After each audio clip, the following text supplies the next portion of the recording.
O autor Nassim Taleb, sobre o qual já falei bastante aqui nesse canal, já fiz vídeos sobre Iludidos pelo Acaso, Antifrágil, A Lógica do Cisne Negro, Arriscando a Própria Pele. Tem outro livro pequenininho do Taleb que eu tenho lá em casa também, fica sempre numa mesinha que eu tenho do lado de uma poltrona de leitura, que é A Cama de Procusto. É um livro só de aforismos. E entre as várias ideias geniais do Taleb, ele tem um conceito que, até onde eu sei, ele inventou, é um neologismo, chamado de antifragilidade. E explicando de maneira rápida, se eu pego esse copo aqui e jogo na parede, ele é frágil, ele se parte em milhares de pedaços e nunca mais voltará a ser o que ele era. E a carteira de investimentos, a vida patrimonial de vários de vocês, é extremamente frágil. E o contrário de frágil não seria um copo de plástico resistente que eu jogo na parede e fica igual. Seria, por exemplo, alguma coisa que se beneficia do caos, que se eu atiro numa parede, se eu bato, se eu tento quebrar, fica melhor. E com copos é difícil você pensar em algo assim. O Taleb, ele usa a mitologia para dar um exemplo de como, embora a palavra não existisse durante muito tempo, antifragilidade, a qualidade já existia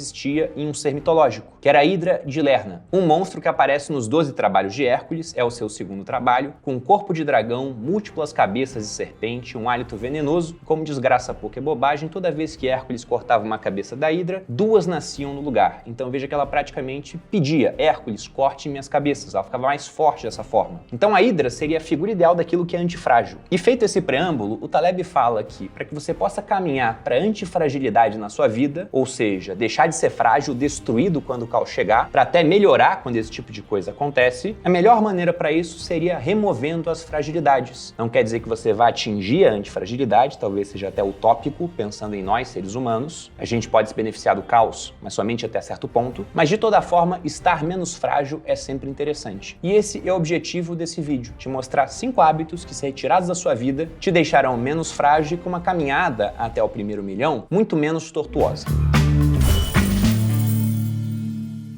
E aí, pessoal do Você Mais Rico, quem fala aqui é Bruno Perini, criador do canal. E antes de entrar no assunto do vídeo, eu quero lembrar da Tuto, uma startup de gamificação parceira aqui do Você Mais Rico. Eu deixo sempre um link na descrição. E entrando nesse link respondendo perguntas do vídeo, você pode acumular pontos gratuitamente e trocar por benefícios, como descontos e também períodos de assinatura gratuitos dos relatórios da Speech, a casa de análise do Grupo Primo. Tem relatório de fundos imobiliários, tem relatório de ações, tem relatório de renda fixa. Inclusive, todas as carteiras desses 3 relatórios estão performando bem melhor do que seus benchmarks. Para quem quiser, juntando pontos suficientes, você consegue um período de teste gratuito. Então você não tem nada a perder e tem a ganhar. Ou seja, você já está ficando um pouco mais próximo da antifragilidade, né? Menos obrigações e mais direitos. E agora, entrando no vídeo, eu acho que é muito importante fazer um disclaimer aqui, que eu raramente vejo nesses vídeos que dizem respeito a hábitos para que você possa ficar rico, deixar de ser pobre, etc. Sempre que eu vou falar sobre esse assunto, o que me vem na cabeça é um dos livros de um cara que eu acho fenomenal, que é o Jim Collins. Ele é autor de vários livros, mas o mais famoso deles é o Empresas Feitas para Vencer, onde, fazendo um resumo, ele explora esse conceito que está aparecendo aqui na tela, esse flywheel, onde ele coloca que as empresas vencedoras têm um grande diferencial em 3 áreas e cada uma das 3 áreas você divide em 2 subtópicos, mas seriam pessoas disciplinadas, pensamento disciplinado e ação disciplinada. Ele coloca vários conceitos, líderes de nível 5, na hora de contratar, pensar em primeiro quem, depois o quê, uso de ferramentas tecnológicas, mentalidade do porco-espinho. Dá pra fazer um vídeo só sobre esse livro. Inclusive, eu acho que eu já fiz, mas já faz anos. E por que eu tô pensando nisso? Porque o Jim Collins, ele pegou empresas que venceram, viu que essas empresas tinham esses elementos e falou, olha, esses são os elementos de empresas vencedoras. Então, tente replicar isso para que você possa vencer também. Então, nós vemos a história das empresas que deram certo, mas não das milhares de empresas que deram errado e que talvez tivessem esses mesmos elementos que o Jim Collins coloca. O Taleb, inclusive, tem uma frase. Ele diz que o cemitério dos perdedores é silencioso. Piratas do Caribe diz quase a mesma coisa quando afirma que homens mortos não contam histórias. Há até uma história da Roma Antiga contada pelo orador Cícero, que é um dos mais brilhantes autores no latim, ele que tornou o latim um idioma culto, antes era o grego lá no Império Romano. Ele falava sobre um tal Diágoras, que era ateu em um templo de vários deuses, e um dia, chegando a um templo, os sacerdotes foram convencer Diágoras dos benefícios que existem ao se rezar para os deuses e mostraram uma historinha na parede do templo. Veja aqui, as pessoas estão rezando, elas depois entram em um navio, o navio naufraga e as pessoas foram salvas, porque antes elas rezaram. Era essa a correlação que os sacerdotes queriam estabelecer. E o Diágoras perguntou, mas cadê o pessoal que rezou, naufragou e morreu do mesmo jeito apesar de ter rezado? Ou seja, homens mortos não contam histórias, só contaram a história do pessoal vivo, que depois construiu o templo em agradecimento, por exemplo.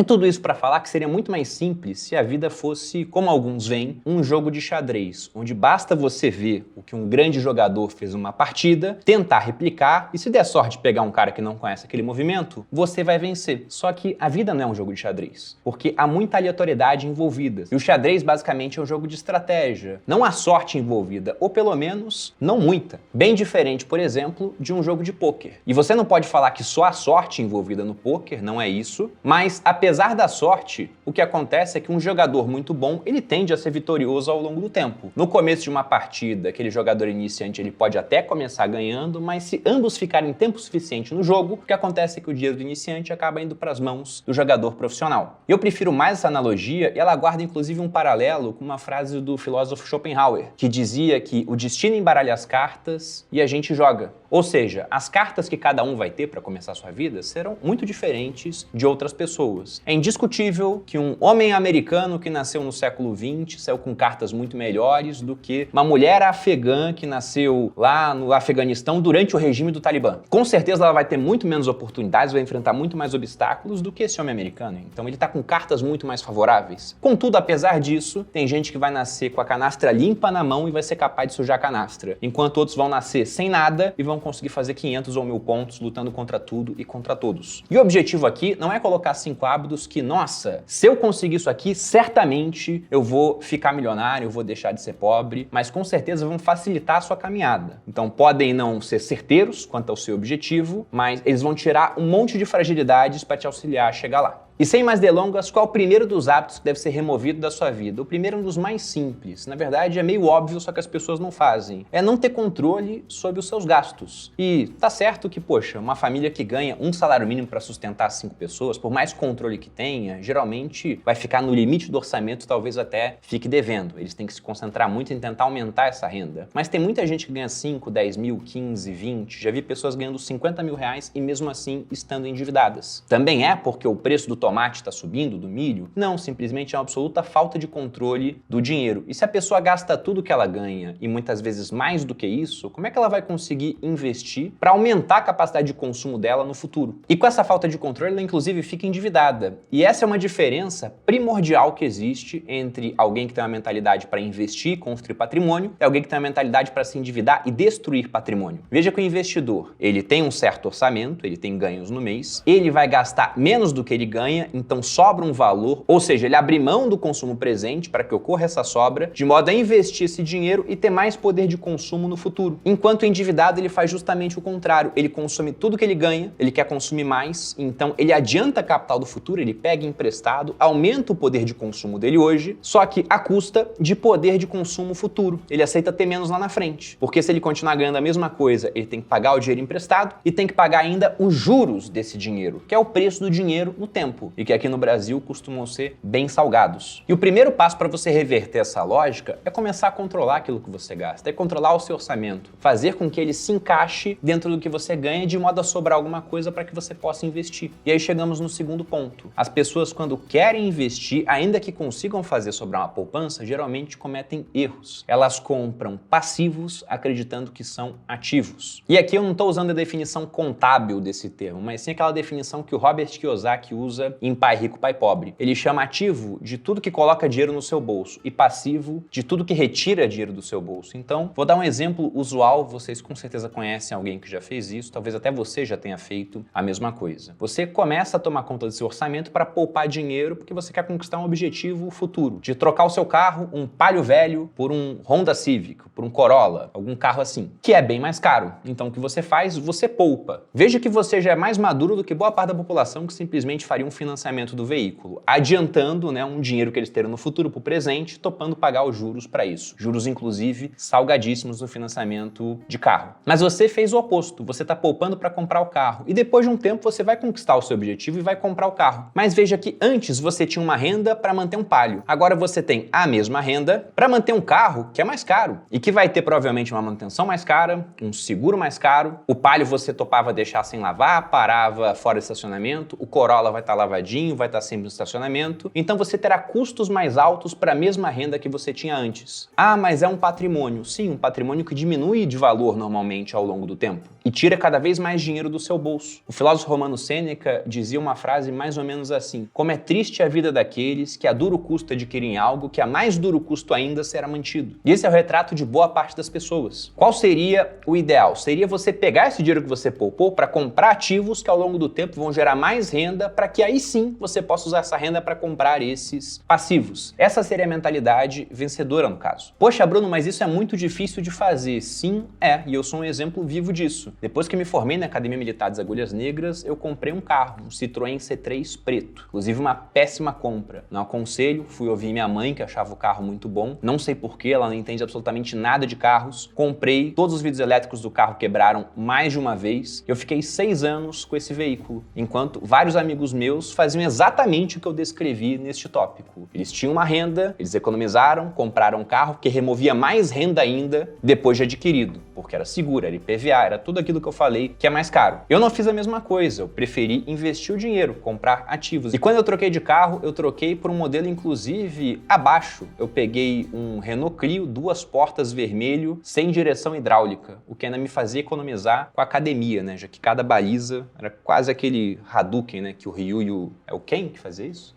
E o Ken fazia no Street Fighter. Ele só era alguns anos mais novo. O C3 era 2010, acho que ele era 2013, mas eu comprei usado só para atender o meu deslocamento. Naquela época eu tava no exército ainda, foi meu último ano. E eu tinha o pior carro entre os oficiais do quartel. Dava uma vergonhinha? Com certeza dava muita vergonha. Mas valeu a pena, porque ao invés de comprar o carro, eu tava comprando ações, tava comprando título público, Bitcoin, num período de preços muito mais baixos em comparação agora. Inclusive em termos de valuation, com uma bolsa bem parecida com a bolsa atual. Acho inclusive que estamos um pouquinho mais barato em termos de métricas de valuation comparado àquela época. E por que eu fiz todo esse sacrifício? Isso se liga com o nosso terceiro tópico. Eu tinha uma meta de longo prazo quebrada em metas de prazos menores. E eu tinha que cumprir aquelas metas comigo mesmo. E as pessoas geralmente não têm essas metas, elas simplesmente vivem a vida no modo Zeca Pagodinho, né? Deixa a vida me levar, vida leva eu. E eu não tinha isso. Eu sabia que aos 30 anos eu queria ter R$1 milhão investidos. Essa é a meta inicial, que depois eu converti em viver de renda, ter um patrimônio investido, cujos rendimentos pudessem manter o meu padrão de vida sem que eu ficasse dependendo de um salário. E para cumprir essa meta que eu defini com 20 anos até os 30, eu quebrei ela em períodos menores, em metas de 1 ano, que tinham acompanhamento trimestral. E apenas o fato de ter essa meta já me levava mais longe do que outras pessoas e tornava muito mais simples meu processo decisório. Quando algum amigo meu aparecia com um carro novo, eu ficava maravilhado. Pô, é muito bacana você andar num Corolla, num Honda Civic, o carro com cheiro de novo. Só que eu pensava, comprar esse carro me deixa mais próximo ou mais distante do meu objetivo? E eu via, mais distante, então não é para comprar agora. Mas se eu não tivesse a meta, em 2 semanas eu estava comprando um carro igual, porque eu já tinha condições de fazer aquilo. Mas a questão é que eu preferia viver abaixo das condições para poupar, investir e ter condições futuras ainda melhores. Uma analogia que a gente pode usar é de um carro numa pista lenta e numa pista rápida na estrada. Se você sabe para onde você vai, você define um objetivo, você pega a pista rápida e não fica olhando as saídas que você tem pelo caminho. Agora, se você não sabe, você pega a pista lenta e fica olhando cada saída, indo mais devagar, eventualmente pegando uma delas, dando uma volta lá dentro, vendo que não é para você volta para a estrada, mas novamente para a pista lenta. Enquanto o cara da pista rápida, ele já se mandou, ele já foi embora. Então por isso que eu sempre defendo que, principalmente em termos de finanças, que são muito mais quantificáveis, é uma meta muito mais objetiva, não é algo como vou ser feliz, mas aí o que é felicidade? Você tem filósofos discutindo isso durante toda a história. Não, é número. Eu quero ter 1 milhão, 2 milhões, ou um patrimônio que me garanta uma renda de R$10 mil ao mês. Então define essa meta, porque isso vai te ajudar ao longo da caminhada. O quarto hábito é frequentar ambientes ruins que nada tem a ver com aquilo que você quer da vida. As pessoas costumam falar, já é uma frase popular e é verdadeira, que você é a média das pessoas com quem mais convive. Eu, inclusive, gosto de puxar para uma outra analogia que é muito objetiva. Se você não fuma, mas anda com 5 amigos fumantes, você já é o sexto fumante, você é um fumante passivo. Tá todo mundo fumando, você tá respirando aquilo. Então, de fato, você terá uma trajetória similar estimular aquelas pessoas que estão próximas de você. Isso até é um conceito que aparece no livro do Morgan Housel. Lá ele até cita um economista, ele é de ascendência indiana. Talvez eu esteja pronunciando o nome dele errado, mas é Bhaskar Mazumder, que viu que há mais correlação entre a renda de irmãos do que entre a altura deles. Ou seja, há uma chance maior do meu irmão ser muito mais alto ou baixo do que eu, mas de ter uma renda parecida, o que é muito bom para o meu irmão no final das contas, né? Essa correlação é ótima para ele. E por que isso? Porque meu irmão tende a frequentar, principalmente se for um irmão próximo, ecossistemas parecidos com os meus. Pegando até minha irmã, que é apenas 2 anos mais nova do que eu, meu irmão tem 18 anos de diferença para mim, mas minha irmã, que realmente foi criada junto comigo, ela também ficou milionária. Ela também tem um curso online, ela fala de leilão de imóveis. Porque depois que eu fiz esse trajeto, eu pensei, não basta ser o único rico da família, se alguém tiver um problema, sou sempre eu que vou ter que resolver. Preciso deixar outra pessoa rica. Minha irmã estava lá, nem porque eu gosto muito dela, ela simplesmente estava lá. Eu trouxe minha irmã para esse mercado. Tô brincando, Pichicha. Te amo. Mas veja que isso é questão de ambiente, então selecione bem os ambientes que você frequenta. Se você tem uma empresa e quer ser um empresário de sucesso, comece a andar com outros empresários que enfrentam os mesmos desafios e que potencialmente já passaram por aquilo que você passou, já viram as soluções, quebraram a cabeça para resolver e podem te dar os atalhos. Assim como, se você é um investidor, você tem que andar com outros investidores. Porque, do contrário, imagina que você seja o único do seu grupo que investe. Aí, durante o período de alta, beleza, está contando vantagem para o seu grupo. Quando vem uma baixa, e principalmente quando a baixa costuma durar anos, o que vai acontecer é que todo o seu grupo vai falar, mas também você quis se achar superior, quis investir o seu dinheiro, né? Agora toma aí, tá perdendo. Depois de um tempo você desanima e vai embora. Agora, se todo o grupo com o qual você convive investe, é muito mais difícil você largar esse meio. Assim como para um fumante é muito mais difícil largar o cigarro se todo mundo em volta dele fuma. Ou para um alcoólatra largar a bebida se todo mundo em volta dele bebe. E o que eu quero é que, ao invés de usar esse ecossistema contra você, que é como muitas pessoas fazem, busque usá-lo a seu favor. Saia de ambientes ruins, comece a frequentar ambientes bons que te levem mais próximo do objetivo que você estabeleceu no passo número 3. E o último ponto, que é quase um erro fatal, que talvez alguns de vocês tenham cometido até durante esse vídeo, ao abandoná-lo no meio do caminho, é ser arrogante a ponto de achar que você já sabe o suficiente. Eu gosto sempre de relembrar, inclusive, a frase mais dita no meu podcast, o pensamento do economista austríaco Friedrich August von Hayek, de que o conhecimento está disperso pela sociedade.